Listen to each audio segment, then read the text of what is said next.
দেখো, আজকে miscellaneous service যে ডেসক্রিপটিভ পেপার রয়েছে সেই ডেসক্রিপটিভ পেপারের জিএস পাঠের একটা গুরুত্বপূর্ণ অংশ, যেটা খুবই গুরুত্বপূর্ণ হট টপিক বলা যেতে পারে। ন্যাশনাল যে ইভেন্ট রয়েছে, একটা হচ্ছে ন্যাশনাল এবং একটা ইন্টারন্যাশনাল বিষয়ের উপর লিখতে হয়, ঠিক আছে।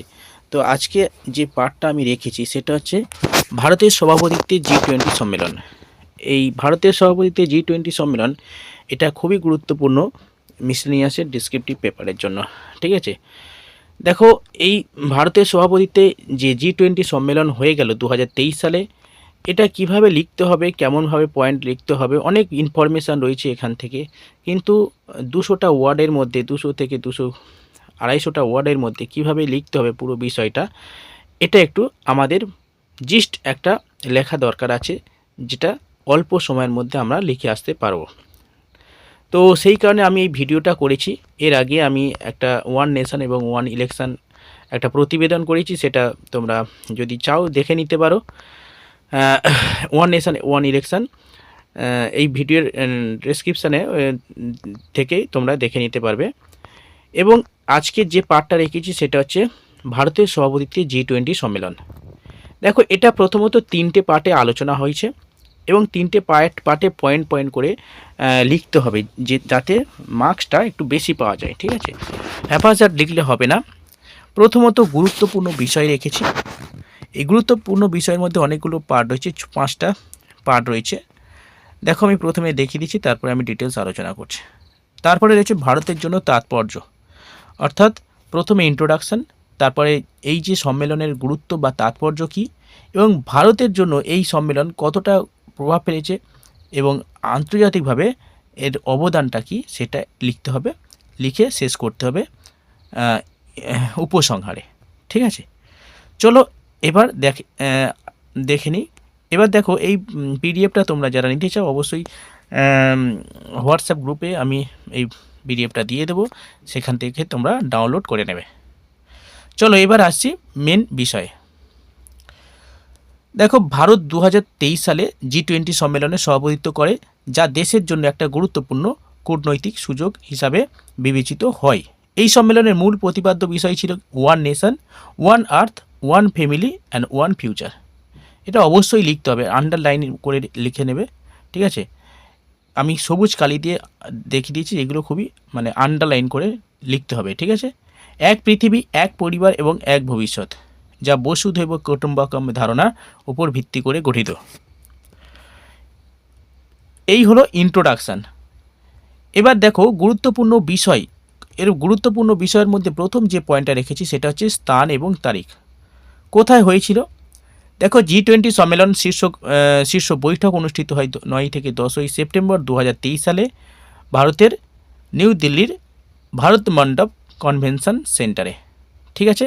তাহলে কোথায় অনুষ্ঠিত হলে সেটা অবশ্যই লিখতে হবে এবং কবে অনুষ্ঠিত হলে সেটা আমাদের লিখতে হবে। এবার দেখো, এই সম্মেলনের প্রধান লক্ষ্য এবং আলোচনার বিষয়বস্তু কী ছিল। প্রথমত দেখো, এই সম্মেলনের মূল বিষয়বস্তু এবং আলোচনা কী হলো সেটা তো অবশ্যই লিখতে হবে আমাদের। প্রথম পয়েন্ট যেটা হচ্ছে টেকসই উন্নয়ন। দেখো, পরিবেশগত সমস্যা এবং মোকাবিলা এবং নবায়নযোগ্য শক্তির প্রসার ঘটানো, এটা হচ্ছে টেকসই উন্নয়ন। টেকসই উন্নয়ন লিখে এই পার্টটা একটু লিখে লিখতে হবে। ডিজিটাল প্রযুক্তি, নেক্সট হচ্ছে ডিজিটাল প্রযুক্তি। এই ডিজিটাল প্রযুক্তি বর্তমানে গ্লোবালাইজেশন বর্তমানে খুবই গুরুত্বপূর্ণ। ডিজিটাল প্রযুক্তির সমান ব্যবহার নিশ্চিত করা। নাম্বার 3 দেখো, আর্থিক স্থিতিশীলতা। আর্থিক স্থিতিশীলতা বলতে দেখো, ক্রিপ্টোকারেন্সি, ঋণ ব্যবস্থা এবং আন্তর্জাতিক আর্থিক স্থাপত্য সংস্কার করা, এই বিষয়ের উপর গুরুত্ব দেওয়া হয়। নেক্সট পয়েন্ট যেটা রয়েছে, দেখো বৈষয়িক স্বাস্থ্য, অর্থাৎ যে গ্লোবাল যে হেলথ রয়েছে, অর্থাৎ কোভিড-19 পরবর্তী সময়ে স্বাস্থ্য ব্যবস্থার উন্নতির জন্য সারা পৃথিবীতে যে ব্যবস্থা গ্রহণ করা হয়েছে এবং যে সাহায্য ব্যবস্থা, সেই সাহায্য বিভিন্ন দেশে পৌঁছে দেওয়া, সেক্ষেত্রে ভারতবর্ষে একটা গুরুত্বপূর্ণ ভূমিকা পালন করেছিল। সেই কারণে এই বৈষয়িক স্বাস্থ্যের উপর গুরুত্ব আরোপ করা হয় এই সম্মেলনে। নেক্সট পয়েন্ট হচ্ছে ক্লাইমেট, জলবায়ুর পরিবর্তন, কার্বন নিঃসরণ হ্রাস এবং সবুজ অর্থনীতির প্রতি মনোযোগ দেওয়া হয় এই সম্মেলনে। এই বিষয়টার কথা বলা হয়, অর্থাৎ গ্রিন ইকোনমি এবং কার্বন নিঃসরণ হ্রাস করা। এই প্রধান লক্ষ্যর মধ্যে এই পার্টগুলো একটু আমাদের ভালো করে লিখতে হবে ছোট ছোট পয়েন্ট করে, যাতে বেশি লেখার দরকার নেই, কারণ আমাদের ওয়ার্ড লিমিটেড, মানে অল্প অল্প ওয়ার্ডের মধ্যে আমাদের লিখতে হবে, 1 থেকে 1.5 পৃষ্ঠার মধ্যে লিখতে হবে। সেই কারণে কিন্তু পয়েন্ট মানে মেন যে বিষয়গুলো আছে সেগুলো টাচ করে যেতে হবে। এরপরে দেখো বিশেষ অর্জন অর্থাৎ এক্ষেত্রে আমাদের ভারতবর্ষের কি অর্জন হয়েছে, অর্থাৎ গুরুত্বপূর্ণ অবদানটা কি, সেটা আমাদের পয়েন্ট করে করে লিখতে হবে। প্রথমত দেখো, আফ্রিকান ইউনিয়ন স্থায়ী সদস্যপদ, অর্থাৎ G20 সম্মেলনের, অর্থাৎ G20 গ্রুপের যে স্থায়ী সদস্য হিসাবে আফ্রিকান ইউনিয়নকে সংযুক্ত করার দায়িত্ব নিয়েছিল ভারত। অর্থাৎ দেখো, ভারতের প্রচেষ্টায় G20-তে আফ্রিকান ইউনিয়নকে স্থায়ী সদস্য হিসাবে অন্তর্ভুক্ত করা হয় এই সম্মেলনে। এক্ষেত্রে ভারতের গুরুত্বপূর্ণ প্রচেষ্টা ছিল বা অবদান ছিল, এটা অবশ্যই লিখতে হবে। নাম্বার 2টা খুবই গুরুত্বপূর্ণ, দেখো IMEC, অর্থাৎ ইন্ডিয়ান মানে মধ্যপ্রাচ্য এবং ইউরোপ অর্থনৈতিক করিডোর গঠন করা, IMEC। ওকে, অর্থাৎ ভারত, মধ্যপ্রাচ্য এবং ইউরোপের মধ্যে যে অর্থনৈতিক করিডোর সেটা গঠনের কথা বলা হয়। ভারতের নেতৃত্বে একটা নতুন বাণিজ্য করিডোর প্রকল্প চালু হয়, ভারতের নেতৃত্বে একটা নতুন বাণিজ্য করিডোর চালু হয়, যা চীন এবং পাকিস্তানের অর্থনৈতিক করিডোরের প্রতিযোগী হবে। চায়না এবং পাকিস্তান যে ইকোনমিক করিডোর রয়েছে তার যে তার প্রতিযোগী একটা নতুন করিডোর, ইকোনমিক করিডোর গঠনের কথা বলা হয় ভারতের নেতৃত্বাধীন G20 সম্মেলনে, যেটা ভারত, মধ্যপ্রাচ্য, ইউরোপের মধ্যে সংযোগ স্থাপন করবে। নাম্বার 3 পয়েন্টটা খুবই গুরুত্বপূর্ণ, গ্লোবাল বায়োফুয়েল, অর্থাৎ এনভায়রনমেন্টের ওপর জোর দেওয়া হয়। গ্লোবাল বায়োফুয়েল অ্যালায়েন্স গঠন, নবায়নযোগ্য জ্বালানি ব্যবহার বৃদ্ধির জন্য গুরুত্বপূর্ণ উদ্যোগ নেওয়া হয়। তো ভারতের যে বিশেষত্ব অর্জন 3টে পয়েন্টে খুব ভালোভাবে ব্যাখ্যা করা হয়েছে, এটা একটু দেখে নেবে। নেক্সট দেখো, বিশেষ অতিথি সদস্য। এই সম্মেলনে কারা কারা বিশেষ অতিথি ছিল? দেখো, ভারত সম্মেলনে কিছু দেশকে আমন্ত্রণ জানায় বিশেষ অতিথি হিসাবে, যাদেরকে আমন্ত্রণ জানায় যেমন বাংলাদেশ, মিশর, সংযুক্ত আরব আমিরশাহী এবং নেদারল্যান্ড। এই দেশগুলোকে আমন্ত্রণ জানান এই সম্মেলনে, ভারতের সভাপতিত্বে যে সম্মেলন হয়।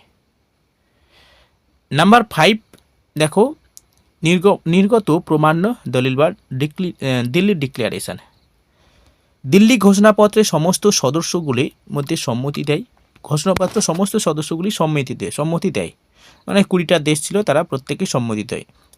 এতে ছিল রাশিয়া এবং ইউক্রেনের যুদ্ধ নিয়ে নিরপেক্ষ অবস্থান ভারতের, এবং উন্নয়নশীল দেশের চাহিদাগুলিকে অগ্রাধিকার দেওয়ার প্রতি গুরুত্ব দেওয়া হয় এই দিল্লি ডিক্লারেশনে। অর্থাৎ এটা খুবই গুরুত্বপূর্ণ পার্ট, এটা তো অবশ্যই লিখতে হবে, দিল্লি ডিক্লারেশন। নেক্সট দেখো, নেক্সট পয়েন্টটা উপসংহার আগে এই পয়েন্টটা অবশ্যই লিখতে হবে, ভারতের তাৎপর্যপূর্ণ, অর্থাৎ ভারতের যে সিগনিফিকেন্স সেটা অবশ্যই লিখতে হবে, সেটা ন্যাশনাল এবং ইন্টারন্যাশনাল যে সিগনিফিকেন্স অবশ্যই এই পার্টটা লিখে আমাদের উপসংহার করে ছাড়তে হবে। দেখো, আন্তর্জাতিক স্তরে ভারতের নেতৃত্ব প্রদানে পথ প্রশস্ত হয় G20 সম্মেলনের মাধ্যমে। প্রথম পয়েন্ট, এটা খুবই গুরুত্বপূর্ণ, আন্তর্জাতিক স্তরে ভারতের যে নেতৃত্ব, সেই নেতৃত্ব প্রদর্শন, এটা খুবই গুরুত্বপূর্ণ পদক্ষেপ G20 সম্মেলনে। নাম্বার 2 দেখো, ভারতীয় সংস্কৃতি এবং কূটনৈতিক দক্ষতা প্রদর্শনের একটি মঞ্চ, অর্থাৎ ভারতীয় যে সংস্কৃতি রয়েছে, কূটনৈতিক যে দক্ষতা রয়েছে ভারতের, এটা আন্তর্জাতিক স্তরে পৌঁছে দেওয়ার একটা গুরুত্বপূর্ণ মঞ্চ হচ্ছে G20 সম্মেলন। নাম্বার 3, উন্নয়নশীল দেশগুলির পক্ষে কথা বলার সুযোগ। দেখো, উন্নয়নশীল দেশগুলোর যে সমস্ত দেশগুলি উন্নয়নশীল দেশ রয়েছে তাদের মধ্যে চীন এবং ভারত হচ্ছে প্রধান শক্তিশালী দেশ, এবং সেই উন্নয়নশীল দেশের হয়ে ভারতের যে প্রতিনিধিত্ব যেখানে এই G20 সম্মেলনে উঠে আসে, অর্থাৎ উন্নয়নশীল দেশের পক্ষে যে কথা বলেন হচ্ছে ভারত হিসাবে, ভারত হচ্ছে উন্নয়নশীল দেশগুলির হয়ে প্রতিনিধিত্ব করবে। লাস্ট প্যারা করে শেষ করতে হবে। লাস্ট প্যারাটাকে দেখো, এই সম্মেলনে ভারত আন্তর্জাতিক স্তরে গুরুত্ব বৃদ্ধিতে এবং বৈশ্বিক সমস্যাগুলিকে নেতৃত্বের ভূমিকায় গ্রহণে একটি বড় পদক্ষেপ, ঠিক আছে। অর্থাৎ এই সম্মেলনটা ভারত আন্তর্জাতিক ক্ষেত্রে তার যে গুরুত্ব এবং আন্তর্জাতিক সমস্যা সমাধানের যে পদক্ষেপ, সেটা একটা নেতৃত্ব দানের মাধ্যমে তার ভূমিকাটা বা তার গুরুত্বটা বুঝিয়ে দিয়েছিল।